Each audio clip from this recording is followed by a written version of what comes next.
everyone. It's Plugged On.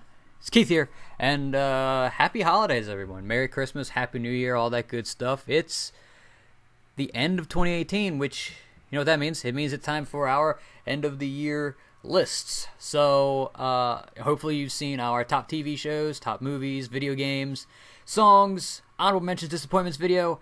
So today, I'm doing my top 10 albums 2018. I believe tomorrow Tyler is putting up his top 10, and then on New Year's Day we're doing our most anticipated list for 2019. So yeah, so this year I decided to do a top 10 songs for a couple of reasons, which was I wanted it to feel a little bit special because I probably could have easily done a top 15, but then I would have only had a few honorable mentions, and at that point, you know, the 11 through 15 just seemed like a formality. You can just kind of put them in whatever order, and I feel like that's kind of what happened the last couple years. Also, I mean, there's really only 10 albums that I think really stood out. Okay, not even all 10 of these albums stand out, but I think some of the albums were good. They just didn't hit the peaks that I wanted, so I kind of wanted to make this a little bit more inclusive. So, without further ado, we're just going to jump right into it, in the immortal words of Mr. Philip DeFranco. So, number 10 is an album that I had, if you watched our honorable mentions video, I had said might be an honorable mention, might be on the list, because I was still building my top 10 list at that time, and that is Apocalypse by Primal Fear. I mean, this is a solid Primal Fear album. You know, Primal Fear is one of the most consistent bands in metal, and I think this album is, you know, not any different from that. I mean, there are a lot of tracks I come back to listen to all the time. You know, Hounds of Justice, the Ritual, New Rise, Hail to the Fear, King of Madness. There's a lot of really good songs on this album. The Beast, and it works. I mean, because one of the things that kind of happened was the last album, Rule Breaker, didn't really stick. There's good songs. There's a lot of good songs on that album. It just didn't stick all that well. So this one sticks a little bit more. I still think that maybe it's not the best Primal Fear album ever, which it doesn't have to be, but it is, I think, definitely a step up and an improvement from their previous album. So then at number 9, we have Angelus Apatrida with Cabaret de la Guillotine. So this was, they're a Spanish thrash metal band, and this is probably the best thrash metal album of the year. I mean, it has to be. Spoiler alert: I don't have any other thrash metal albums on this list, but I mean, just from the opening track, "Sharpen the Guillotine," which is one of the best tracks of the year. Period. I mean, the chorus is epic. It's got a great mosh riff. The solos, the riffs are great. The vocals, are catchy and hard. And I mean, the rest of the album is just as good. I mean, "Betrayed" is a great, fun song. "Downfall of the Nation," "The Die Is Cast."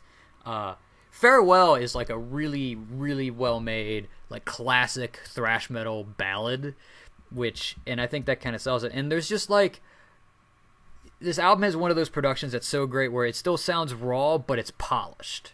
And I know that's a contradiction. It's still beefy, but it's clean. But it's got a nice beefy, nice sound to it. And these guys are great. I jam "Sharpen the Guillotine" all the time, and songs like, "Ministry of God," "One of Us," "Witching Hour" is another good song. I think this album's great from a smaller thrash metal band. At number 8, I have Black Fast with Spectre of Ruin. This was an album, I kind of just came in blind because I'd seen Black Fast live once when I think they opened for Evocation at the Chameleon Club, and then I listened to this, and there's a lot of good songs on this album. I mean, first off, "Scarecrow and Spectre" is one of the best songs of the year, period. Other songs like "Mist of Ruin's" great, "Temple of Leviathan," I just love the aggression and the sort of the blackened thrash style that this band has. You know what I mean? It's a lot of fun, and it's just, this album doesn't really stop. Silhouette Usurper is another great song. I really, really like this album. This album has a really strong and concise identity, if that makes sense. It's just this album knows what it wants to be, and it just kind of goes. You know, the production wise, you know, it's a little bit more rough around the edges, but I think it just works for the style of writing that, you know, Black Fast does and that, you know, they're capable of. So great album, really fun album from this year. So then at number 7, I have probably one of the most surprising album to be on my top 10. That is Welcome to Bonkers by Necrogoblikon. You know, prior to this, I'd seen Necrogoblikon open for Ailstorm, and they were just like a gimmicky band. They were fun, but like I didn't take them seriously. And then, you know, they put out this album, which there's songs like Mold, which has awesome riffs, but then this album has like a lot of beautiful moments. I mean, The Magic Spider is one of my favorite. It was one of my top songs of the year. I mean, The Magic Spider is a great song. Killing Time and Space is groovy. You know, Dressed as Goblins, Dragons. You know, this album is absurd. It's a very absurd album. I mean, there's a dragon ripping you to shreds, and it wants to be your friend. And you know, the song Goblins is another example of just these really just absurd songs. And it works, and it's just a lot of fun. This band is musically creative. I mean, they have songs like Dressed as Goblins, which is a bit more, you know, heavy, or it's fast and heavy and hard. And then you have The Magic Spider, which is just a very surprisingly beautiful song. I mean, again, I love that song. That song is perfect, and Killing Time and Space is a lot of fun. I mean, they use a banjo, which is just like out there to me for whatever reason. I mean, I did not expect much coming into this album, and then I heard it, and I'm like, this album is a lot better than it has any right to be. I'm genuinely excited for what Necrogoblikon does next. So now here, number 6 is one of the albums that I kind of came into late this year. I didn't listen to it when it first came out, and I knew that I wanted to listen to it before the end of the year, and now I'm kicking myself because the album's really good, and that is Rainier Fog by Alice in Chains. This album, nobody's talking about this album, and that kind of sucks because there's a lot of really fun, cool songs. I think the first 3 tracks are all incredible. You know, The One You Know, which is the big single that they put out before the album, and the title track, and Red Giant. It's just all really good, and also All I Am is one of the best closing tracks to an album ever. It's awesome. And then also So Far Under and Never Fade are other great songs. I like Black Gives Way to Blue, and it took a long time for The Devil Puts Dinosaurs Here to grow on me, but I feel like this was the album where I'm finally I get the new Alice in Chains sound. Like, for a while I was one of those guys, I'm like, yeah, this is good, but this isn't old Alice in Chains. You know, they're never going to be the same without Lane Staley. And yeah, that's true. But once you kind of let go of that and you see kind of what they're doing, you know, there's just, you know, songs like Drone, which is like sort of, you know, is, you know, this very just sort of slow, very just, again, very much like a drone-y song and stuff like song and, you know, and whatnot. And I just think that Alice in Chains is at the top of their game right now. I mean, I think that the fact that a lot of people are sleeping, that have just sort of considered them irrelevant ever since Lane Staley's death, I think is a shame, because they're putting out, you know, some of their best stuff that they've ever done. So, you know, good on them to, you know, be putting out, you know, more music like this. I mean, for, you know, it's their 6th album, you know, 3rd since Lane passed away. You know, it's incredible. I mean, these guys have been around for forever. So, Rainier Fog, Alice in Chains, number 6. All right, now we're getting to the top 5. This top 5 is really weird. If you would have probably asked me, you know, told me about these albums were coming out last year and said, oh yeah, these would be in your top 5, there's a solid 3 of these albums that I would have been like, no, there's no way these albums might be in my top 10, but they wouldn't be in my top 5. So first and foremost is For the Love of Metal by Dee Snider. You know, this is an album that he did with Jamie Josta of Hatebreed, and there's just, you know, so many cool songs on this album that I just think are amazing. You know, Lies Are Business is a great opening track. You know, Tomorrow's No Concern, I Am the Hurricane is a super catchy chorus. I mean, and this song, easily has two of the best songs of the year, and Become the Storm, which is, the big breakout track. But then also Dead Hearts Love Thy Enemy, which has Alyssa White Gloves, of Arch Enemy and formerly of The Agonist, and where she just, she doesn't, do scream vocals like she does with Arch Enemy. She sings, and song is beautiful. It's, it's one of the best songs of the entire year, and I think that's sort of like this thing. This is Dee Snider's first metal album in years. I mean, prior to this, he put out a Show Tunes album, and he also did like country music a little bit before that. But coming back to this album is just a great metal album. It's just great classic metal. I mean, also, Running Mazes and, for the title track, For the Love of Metal, is also great. It's just, this album is corny at times, but it's also heavy, and it is everything that you would really want in a metal album, So yeah, For the Love of Metal, Dee Snider, number 5. Number 4, I have Visigoth with The Conqueror's Oath. So Visigoth, they put out The Revenant King, and that's one of the best modern metal albums. And they put out this album, and even though I don't think this album is as good, there is still so much good on this album. I mean, Steel and Silver is a great song. It's about The Witcher, and like I'm assuming the books, but who knows? It could be the game. Warrior Queen is one of the most catchy songs of the entire year. It is up there. It's just a great, like, sort of rockish classic. Outlive Them All is probably maybe my personal favorite song from this album. But then there's also Traitor's Gate and The Conqueror's Oath, and this album is just more of what Visigoth did on The Revenant King. I wish maybe the production was a little bit more raw, but it's still not super polished, which I think works. And I mean, the high fantasy style that these guys do, and it's just everything from the vocals to the guitar riffs and the solos, just everything comes together. And I think this is probably one of the best straightforward metal albums. I mean, Visigoth is.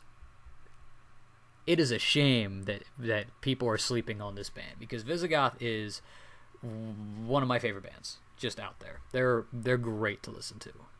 So that was number 4. Number 3, again, the surprising one. Another one that I kind of slept on for much of the year, and I'm definitely kicking myself because I love this album. This album maybe could have even stretched up beyond number 3 if I would have maybe caught it when it came out, so that might be a little bit on me. But number 3, I have Devouring Radiant Light by Skeleton Witch. This is their first full-fledged album. Oh, give me a second, because I wanna look up here. Well, this is their first full-fledged album ever since they got their new singer, and Skeleton Witch is a different band than what they used to be. They were very much a much more aggressive, like, thrash metal band, but now there's a lot more melody in the stuff, because with I think a lot of that has to do with Adam Clemens, whom was in Wolfhammer and bands, and used to be in Veil of Maya, which is funny enough. It's a lot more melodic, and I mean, this is definitely shown in the first track that was released, which was Fen of Shadows, which is still one of the best songs of the year. I mean, it has the single catchiest riff, which is like, in like around the 2-minute mark of like any song ever. And then like When Paradise Fades is great. The title track, I think The Vault is probably my favorite song from the album. It's just this almost 9-minute epic, and I think the fact that this band has managed to grow yet maintain the essence of what they are and who they are as a band is incredible. I mean, this album is, in my opinion, leagues above everything that Skeleton Witch did before this. I mean, they had Beyond the Permafrost and songs like that. There's all kinds of, and then and they have great stuff before, but I think this is some of their best stuff. And I mean, I love this album. I jam this album all the time. I listen to like every song on like quite regularly. This album is amazing. So that was number 3. Number 2, I have Vector by Hawken. So Hawken is probably one of the best bands out there. I mean, The Mountain is one of my favorite albums of all time, and Affinity, or was it? And their last album from 2015, I think, was Affinity. Yeah, Affinity, there it is also really good. But I think this album is great because it sets itself apart from the other two. You know, The Mountain is very melodic and super like big and atmospheric and ambitious, and their last album is sort of like in the middle between these two. But this album's super hard and it's like metal. You know, just for The Good Doctor is a perfect example of that, and you know, it's just a super kind of heavy, catchy song. But songs like Host is a great song. I love Host. It's a ballad. My favorite song has to be Nil by Mouth. It's the instrumental track, but it's just like they do so much over that 7 minutes, and it's just like a lot of cool progressive stuff. And then there's, you know, songs that would belong on like The Mountain and their last album, like Veil, which is like basically 2 songs slapped together, and it's like 12.5 minutes long. It's just, Hawken is a band that, and I know that like a couple people I've talked to, like it's the vocals that turn them off. Like musically it's great, but like just give them more of a listen. It's so much fun. You know, Puzzle Box is great. Every song on this album is incredible. I don't think there is a weak track on this album, and I think that's what sets number 2 and number 1 on my list apart, is that there isn't a weak track on the album. There isn't like, I don't look at a track and be like, yeah, that's forgettable. No, every single track on this album is phenomenal. Hawken is one of the best progressive bands out there. So finally we get to number 1, which again, I was really shocked that this would be my favorite album of the year, but it is, and that is Firepower by Judas Priest. And I mean, this album had to be number 1, because if Priest in their heyday, in their best albums, are some of the best metal albums, but also just some of the best albums of all time. And I say, and I honestly believe, and I say that this album is on the same tier and the same caliber as those albums, then this has to be the best album of the year. I mean, there's just so many great tracks on this album. I mean, the title track, Firepower, is awesome. Lightning Strikes is probably maybe the catchiest song of the entire year. But then there's also like, you know, Evil Never Dies and Never the Heroes. But there's like all kinds of stuff. Like Never the Heroes is like a slower, sort of like more heavy ballady song. And then you have Rising from Ruins, which is probably next to Lightning Strike is the best song from the album. And Children of the Sun. It's just, this album is just metal. That's the best way to describe it. It's heavy. And it is, like I said, it stands there with British Steel, Painkiller, Screaming for Vengeance, you know. And again, there's just a lot of songs. Trader's Gate's a great song, another great song from this album. The Sea of Red is just like on Redeemer of Souls. It's a great ballad to end the album off with. But I think like this is legitimately some of all around the best music that Judas Priest has ever written. Rob Halford sounds awesome. The solos from, oh, why am I not getting the, there it is. You know, the solos from like Glenn Tipton and Richie Faulkner are great. Like everybody is completely on point and, you know, is running at full steam on this album. And, you know, to think that Judas Priest, you know, with their 18th album, you know, that they would be, you know, one of the best albums, the best album to come out this year, in my opinion. That's nuts to think. And so, congrats to them. I love this album. It's great. And, you know, all 10 of the albums that I had on my list are great albums. You should definitely check any of them out. I would highly recommend. So, yes, that was, yep, that's my top 10 albums of 2018. So, don't forget to check out the other videos. Check out our honorable mentions. We talk about a few other albums, like Ghost's new album and Greta Van Fleet and Galactic Empire I had on there. You know, go check out our TV, video games and movies stuff. Check out Tyler's list, which comes out tomorrow, if I'm not mistaken. And then, you know, see you guys in 2019. There, especially in January. There's a lot of good stuff coming out in January, so I'm super excited. So, yeah. Thank you guys for watching. Thanks for another year of all this stuff, and we'll see you in 2019.